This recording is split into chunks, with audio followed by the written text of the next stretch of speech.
Selamat siang, nama saya Renata Sabrina Borusomin, NIM saya 18050130. Saya akan mempresentasikan bab 1 Sistem Keuangan Lembaga Keuangan. Bab 1 Sistem Keuangan. Pasar keuangan menjalankan fungsi ekonomi yang penting untuk mengalirkan dana dari pihak yang memiliki dana ke pihak yang tidak memiliki dana. Lembaga ini muncul karena dapat menekan ongkos transaksi, mengurangi harga transaksi, dan memperlancar aliran dana yang pada akhirnya akan meningkatkan pertumbuhan ekonomi. Aliran dana dalam sistem keuangan. Dalam sistem keuangan terdapat dua pihak, yaitu pihak pemilik dana dan pihak peminta dana. Pemilik dana atau supplier dana yaitu adalah mereka yang memiliki dana berlebih tetapi tidak memiliki kesempatan berinvestasi yang menguntungkan. Peminjam dana atau mereka yang demander dana yang memerlukan dana untuk merealisasikan proyek investasinya atau untuk konsumsi karena mereka menganggap utilitas jika mengkonsumsi sekarang itu nilainya lebih tinggi daripada mengkonsumsi di kemudian hari. Dalam aliran dana terdapat dua cara, yaitu secara langsung dan secara tidak langsung. Secara langsung yaitu adalah peminjam dana mengajukan pinjaman dana kepada pemilik dana dengan menjual sekuritas atau surat berharga, yakni klaim terhadap laba masa depan. Kedua, secara tidak langsung. Secara tidak langsung yaitu melalui perantara keuangan, yaitu contohnya supplier dana yaitu rumah tangga, dia meminta dana kepada perusahaan melalui lembaga keuangan atau melalui perantara. Ketiga, struktur pasar keuangan. Struktur pasar keuangan itu terbagi atas 4, yaitu pasar berdasarkan waktu jatuh tempo, berdasarkan pengembalian, berdasarkan urutan transaksinya, berdasarkan organisasi pasarnya. Berdasarkan waktu temponya itu terbagi atas 2, yaitu pasar uang dan pasar modal. Kalau pasar uang ini dia itu yang kurang dari 1 tahun. Kalau misalnya pasar modal dia yang lebih dari 1 tahun. Contoh pasar uang yaitu negotiable bank certificates for deposit. Kalau pasar modal contohnya itu adalah corporate stock. Kedua, pasar obligasi dan pasar ekuitas yang berdasarkan dari pengembaliannya. Contohnya itu instrumen utang memberikan penghasilan tetap, sedangkan ekuitas adalah klaim terhadap penghasilan bersih atau aset perusahaan. Dengan instrumen utang, pembeli pinjaman mentransfer risiko kepada peminjam. Artinya dalam kondisi untung maupun rugi, perusahaan tetap membayar sejumlah dana kepada pemberi pinjaman. Instrumen ekuitas itu pemberi pinjaman memperoleh dividen sebesar share dari keuntungan berdasarkan dan aset dari perusahaan tersebut. Bila perusahaan tidak memperoleh keuntungan bersih, maka pemberi pinjaman tidak memperoleh dividen. Selanjutnya, berdasarkan urutan transaksi atau pasar primer dan pasar sekunder.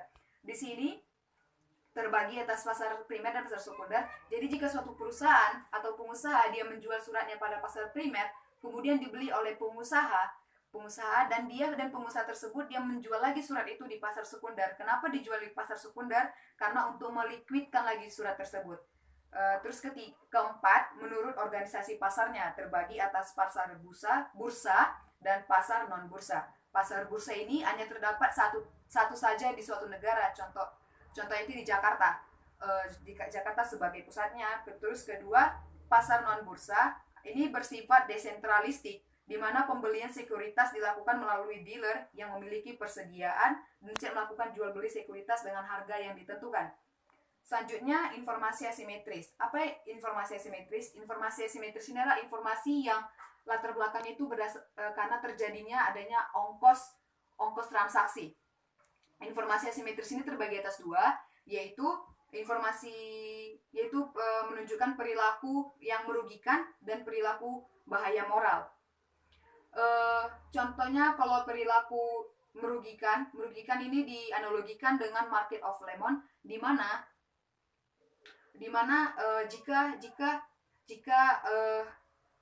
jika suatu model mobil jelek namun dipoles menjadi bagus. Nah, ketika orang mau membeli itu namun dia tidak yakin itu bagus. Jadi menyebabkan pembeli akan mengurungkan niatnya untuk membeli mobil bekas. Selanjutnya, kenapa argumen transaksi ongkos itu menjadi salah satu penyebab dari informasi asimetris itu disebabkan dari analogi pasar jeruk Medan, di mana di sini dijelaskan bahwa seseorang yang contohnya tinggal di Jakarta, dia ingin membeli jeruk Medan, namun dia tidak mungkin kembali ke Medan hanya untuk membeli jeruk itu, akan menyebabkan ongkosnya yang akan bertambah dan nilai jeruk itu akan juga bertambah, sehingga dia membelinya itu di swalayan di Jakarta yang akan menyebabkan nilainya relatif murah karena swalayan telah membelinya dari Medan dalam jumlah yang banyak.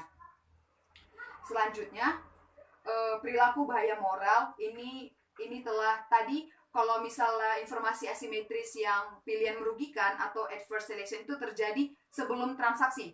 Kalau misalnya kalau bahaya moral itu terjadi sesudah transaksi dengan analogi principal agent problem. Di mana sini prinsipal itu adalah CEO dan agen itu adalah manajer, di mana CEO berhak memilih manajernya, kemudian manajer ini tentu lebih tahu lebih banyak tentang bagaimana keadaan keuangan dari suatu perusahaan itu, sehingga agen berpotensi melakukan bahaya moral dengan memaksimumkan utilitasnya sendiri dan tidak mengkonsumsi utilitas prinsipalnya. Selanjutnya, klasifikasi lembaga perantara keuangan.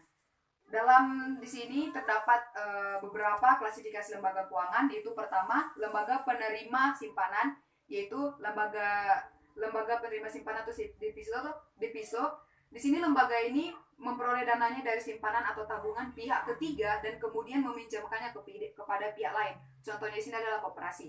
Kedua, contractual saving institution, di mana di sini memperoleh dana berdasarkan kontrak yang bersifat periodik.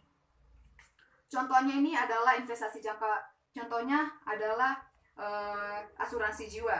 Selanjutnya adalah perantara investasi. Perantara investasi ini memperoleh dana dari menjual surat berharga diklarifikasi sebagai perantara investasi. Sistem keuangan global. Sistem keuangan global ini jika terjadi sistem keuangan global hubungan antara keuangan antara suatu negara dengan negara lain tentu akan mengakibatkan kerjasama yang baik. Contohnya itu adalah obligasi asing sebagai instrumen utang yang bersifat internasional.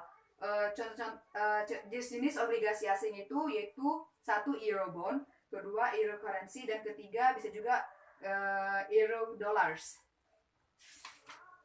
Regulasi sistem keuangan. Regulasi sistem keuangan diperlukan untuk mengantisipasi, untuk mencegah informasi asimetris tadi. Jadi siapa yang berhak untuk melakukan regulasi sistem keuangan? Yaitu adalah Bank Sentral atau Bank Indonesia. Dan mengapa dilaksanakan regulasi sistem keuangan? Karena untuk mengantisipasi informasi asimetris tadi. Pemerintah melalui otoritas moneter meregulasi sistem keuangan